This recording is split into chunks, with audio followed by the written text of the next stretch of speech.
저희 조코피TV는 썬팅 필름의 새로운 패러다임을 선사하는 T9 필름 신차 검수부터 장기 렌트 리스까지 모빌리티 서비스의 정수 카스페이스와 함께합니다. 야, 얘는 도대체 몇 시야 지금? 몇 시인데 안 나와? 아이고 그냥 맨날 늦어 이게 뭐 와가지고 아니 뭐 지금 안 나왔어. 이제 버스가 안 오고 지하철이 밀렸어 진짜. 아유 저 커피 농구 잘한다고 맨날 이렇게 드시면 안 되는데 진짜로. A few moments later. 조코피 오늘도 늦을 거 아니야? 아니 뭐 일찍 온 적이 있어요. 뭐야? 벌써 와 있어? 한 대 뽑았어요. 시원하게. 네, 여러분 넉넉한 한가위 보내십시오.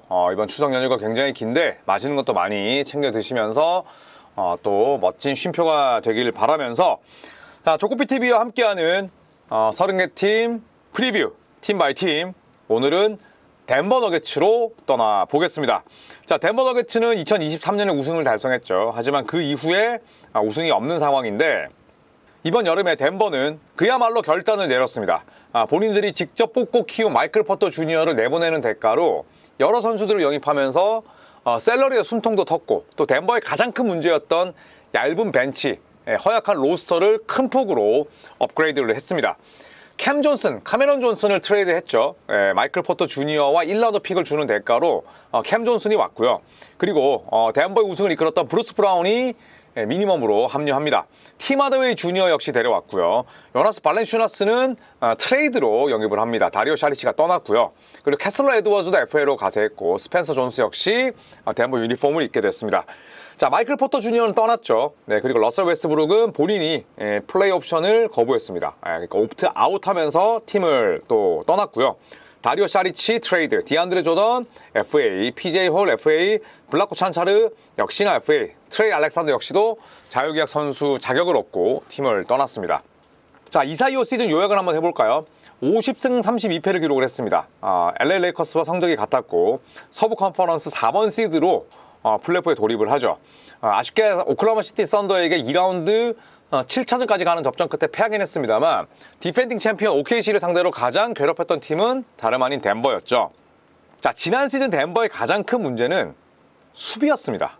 오펜시브 레이팅 4위, 디펜시브 레이팅 21위, 간극이 너무 컸죠. 한마디로 공수 균형이 전혀 맞질 않았습니다. 그리고 페이스는 전체 8위였고요. 페이스는 빠른 팀이었는데 수비가 되지 않다 보니까 결국에는 감독도 경질되고 마이크 말론 감독이 경질됐죠. 공수 균형 전혀 맞지 않으면서 어려운 시즌을 보내야 했습니다. 지난 시즌에 득점은 전체 3위였습니다. 그리고 120점을 넘겼고요. 리바운드는 전체 4위, 야투 성공률 전체 1위. 이거는 뭐 니콜라 요키치 덕분이 크죠. 네, 그리고 3점 성공률 5위였어요. 그러니까 뭐 공격에 대해서는 모난 구석이 없었죠. 그리고 세부 지표도 좋았습니다. 속공 득점 전체 1위, 페인트존 득점 1위, 페인트존 실점 24위. 실점이 높았지만 상대보다 페인트존에서만 플러스 7.4점을 평균적으로 더 넣었죠. 다만 3점 허용 개수도 많긴 했습니다. 14.1개. 그러니까 외곽 수비나 뭐 인사이드 인테리어 디펜스가 썩 좋지 못했습니다만 뭐 공격으로 어느 정도 좀 이겨냈다. 이렇게 보시면 될 것 같습니다. 예상 라인업 한번 살펴볼까요? 지난 시즌 대비 그래도 제법 변화가 있는 편입니다. 저말 머레이와 브루스 브라운은 뭐 볼핸들러로도 쓰지만 윙으로도 쓰고요. 핵심 로테이션에 끼워 맞추기 위해서 백업으로 1번으로 표기를 한 거고요. 크리스찬 브라운 굉장히 좋은 수비력을 지니고 있는 선수고 백업은 좋은 공격력을 지니고 있는 팀 하더웨이 주니어입니다. 지난 시즌 덴버가 워낙 3점이 약했기 때문에 이 하더웨이 주니어의 가세는 큰 힘이 되겠고요. 이 팀 하더웨이 주니어의 아버지인 팀 하더웨이 시니어도 덴버에서 잠깐 뛰었어요. 그러니까 하더웨이 부자는 댈러스 그리고 덴버에서 함께 뛴 그런 기록을 남기게 됐습니다. 자, 3번은 캠 존슨 그리고 줄리안 스트로더, 벤치에서 두 자리 득점을 기록할 수 있는 영건이죠. 4번은 에런 고든과 페이튼 왓슨은 수비가 좋은 선수죠. 자, 그리고 5번 포지션도 좋아졌습니다. 니콜라 요키치가 뭐 북치고 장구치고 상모 돌리고 진짜 별의별 걸 다 했는데 지난 시즌 니콜라 요키치의 백업이 누구였냐면 디안드레 조던이었어요. 근데 디안드레 조던은 이제 아마 NBA에서 보기 어려울 겁니다. 그 대신에 요나스 발렌슈나스가 들어왔어요. 당연히 디조던보다 젊기도 하지만 15분 정도 맡겼을 때의 평균 9득점, 10득점에 5리바운드, 6리바운드를 할 수 있는 자원입니다. 예, 그렇기 때문에 요키치와는 완전히 플레이 스타일이 다른 같은 유럽 출신 선수지만 요키치의 백업으로 쓰기에는 차고 넘친다. 아주 럭셔리하다. 예, 저는 그렇게 생각을 합니다. 자, 키플레이어 한번 살펴볼까요? 키플레이어, 두말할 나위 필요 없이 니콜라 요키치죠. 자, 지난 시즌 갈렸습니다.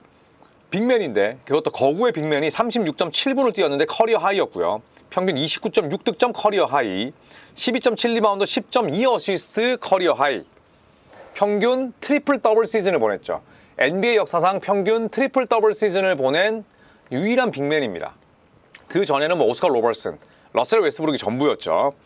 자, 그리고 필드골이 57.6%인데 이 키 큰 빅맨이 3점을 41.7%로 때려 막습니다. 이것도 커리어 하이. 정리하자면 출전 시간, 득점, 어시스트, 3점 성공률 커리어 하이인데 자유투도 80%입니다. 결점이 있을까요? 없습니다. 수비를 좀 못하고 발이 느리다? 그냥 결점이 될 수 없어요. 왜냐? 그 장점이 조그마한 단점을 다 덮어버리니까. 어마어마한 활약을 펼쳤기 때문에 니콜라 요키치는 뭐 덴버 너게츠의 전력이 바뀌었다 할지라도 알파이자 오메가다라고 볼 수가 있겠습니다. 자, 그리고 저말 머레이 빼놓을 수 없죠. 매 시즌 20경기 이상 빠지는 인저리 프론이긴 합니다만 이 저말 머레이의 유무는 굉장히 차이가 큽니다. 자, 지난 시즌 36.1분 뛰었고요. 커리어 하이였습니다. 마이클 말론 감독이 얼마나 조급했는지 알 수 있죠. 21.4득점도 커리어 하이. 그리고 어시스트 6개. 저말 머레이가 굉장히 기술이 좋고 터프샷을 많이 던지는데 효율은 늘 좋았어요. 지난 시즌도 야투 47.4%, 3점 39.3%, 자유투 88.6%였습니다. 굉장히 샤프한 슈터였다라고 볼 수가 있겠고 플레이메이킹도 의외로 생각보다 괜찮습니다. 자, 또 한 명의 선수는 이제 뉴커머, 뉴 페이스, 새로운 얼굴 캠 존슨입니다. 자, 지난 시즌 31.6분 뛰었고요. 지난 시즌 부상 때문에 또 허송세월을 했어요. 인저리 프론입니다. 하지만 평균 출전 시간은 커리어 하이, 18.8득점 커리어 하이, 3.4 어시스트 커리어 하이였고요. 야투 성공률 47.5%와 자유투 89.3%도 커리어 하이였습니다. 3점 39%도 캠 존슨의 장점이죠. 굉장히 슈팅이 좋은 빅 윈이에요. 니콜라 요키치와 너무너무 궁합이 잘 맞을 거고 에런 고든과도 기똥차게 호흡이 맞을 겁니다. 다만 이 선수의 문제는 출석률이죠. 출석률이 한 66% 정도밖에 되질 않습니다. 다치지 않는 게 제일 중요하다. 나오면 잘하는 친구다. 정말 모나지 않는 플레이 성향을 가지고 있어요. 모든 아마도 코치, 감독들, 동료들이 다 좋아하는 유형입니다. 하지만 부상이 항상 늘 문제였고 이슈였다는 점. 자, 덴버 너게츠 최고의 시나리오는 외곽 생산성이 좋아지는 겁니다. 한마디로 탄탄해진다는 거죠. 지난 시즌 덴버 너게츠의 3점 시도 개수는 꼴찌발이었어요. 31.9개만 던졌습니다. 최소 시도.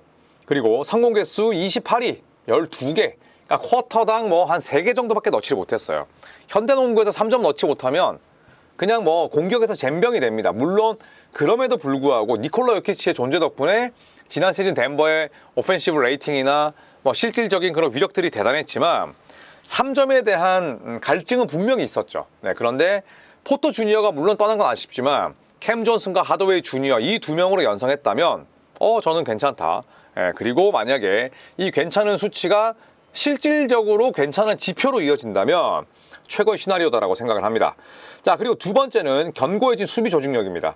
자, 덴버 너게츠의 지난 시즌 디펜시브 레이팅은 20위권 바깥이었어요. 아무리 공격이 좋고 아무리 공격의 엔진이라 할 수 있는 요키치가 있다고 하더라도 디펜시브 레이팅 20위권 바깥으로 우승한 사례는 거의 없어요. 그렇기 때문에 캠 존슨도 수비에 대한 이해도가 좋은 선수고 브루스 브라운 덴버의 그런 시스템을 누구보다 잘 알고 있고 또 기존에 페이턴 왓슨이나 줄리안 스로더 같은 선수들이 또 더욱더 성장을 한다면 덴버 너게츠의 수비 조직력이 좋아질 여지는 분명히 있죠. 자, 하지만 최악의 시나리오도 있습니다. 바로 잦은 부상인데 부상하면 덴버에서는 역시나 캠 존슨과 저말 머레이를 들 수 있죠. 그런데 캠 존슨이 다친다면 저는 그만큼의 빈자리가 더 클 거라고 생각을 해요. 포터 주니어는 지난 시즌에 건강했습니다. 그런데 그 포터 주니어 대신에 데려온 캠 존슨이 또 20경기, 30경기 들어 눕는다? 최악의 시나리오로 가는 거죠. 그렇게 되면 왜냐? 저말 머레이 또 출전 시간 늘어나고 니콜라 요키치 마찬가지고 에런 고든도 이제 나이를 먹어가는데 나머지 선수들에게 과부하가 걸릴 수밖에 없다는 거죠. 네, 그래서 저는 캠 존슨이 다치지 않는 게 제일 중요하다. 두 번째는 여전히 높은 니콜라 요키치에 대한 의존도입니다.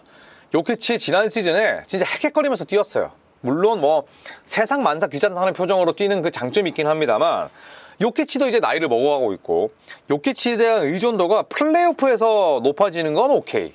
하지만 정규 시즌 초반부터 또 갈린다? 지난 시즌 출전 시간이 커리어 하이였잖아요.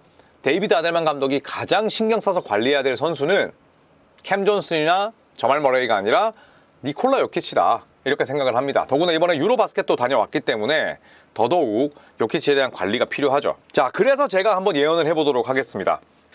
마이클 포터 주니어와 캠 존슨의 트레이드, 저는 아마 제가 제 컨텐츠에 덴버 A를 줬을 거예요. 별 5개를.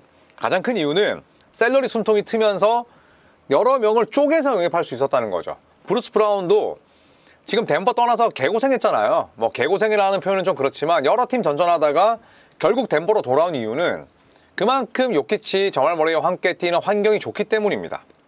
네, 그리고 팀 하더웨이 주니어도 양질의 패스가 나와서 그 공을 받아서 던지는 3점은 질이 다를 거예요. 캠 존슨 두말할 나위가 없고. 네, 그래서 저는 이 트레이드가 덴버에게 숨통을 틔울 것이며 3년 만에 파이널 무대로 복귀하는 그런 계기가 될 것이다라고 예상을 하겠고요. 두 번째는 벤치 득점이 중위권 이상으로 뛰어오를 거라고 봅니다. 지난 시즌 벤치 득점 28위였잖아요. 벤치가 한마디로 엉망이었습니다. 그런데 벤치가 큰 폭으로 보강이 됐고 또 하나는 줄리안 스트러더, 또 페이튼 왓슨 이 두 명의 성장세도 한번 기대해 볼 수 있지 않을까 이런 생각이 들어서 저는 덴버 너게츠의 벤치 득점 좋아하실 것이다. 데이런 홈즈도 부상을 딛고 돌아오는 루키 시즌이기 때문에 덴버 너게츠의 연건들을 기대해봐도 좋지 않을까 이렇게 희망적인 메시지와 함께 덴버 너게츠 시간을 마무리하도록 하겠습니다. 아마도 뭐 쿠팡 플레이에서도 덴버 경기를 많이 중계해 줄 것 같은데요. 저는 캠 존슨이 어떻게 덴버 너게츠에 녹아들며 어떤 방식으로 영향을 미칠지 아주 궁금합니다. 자, 여러분께서는 덴버 너게츠의 성적을 어떻게 예상하시는지 댓글 많이 남겨주십시오. 여러분께서 또 남겨주시는 댓글이 또 저에게는 또 이민재 위원에게는 공부가 될 때도 있거든요. 네, 그래서 프리뷰 재밌게 보시는 분들은 또 여러분의 의견, 그 다음에 생각, 또 저와 다른 부분이 있다면 또 그에 대한 의견도 개진해 주시면 더더욱 감사하겠습니다. 고맙습니다.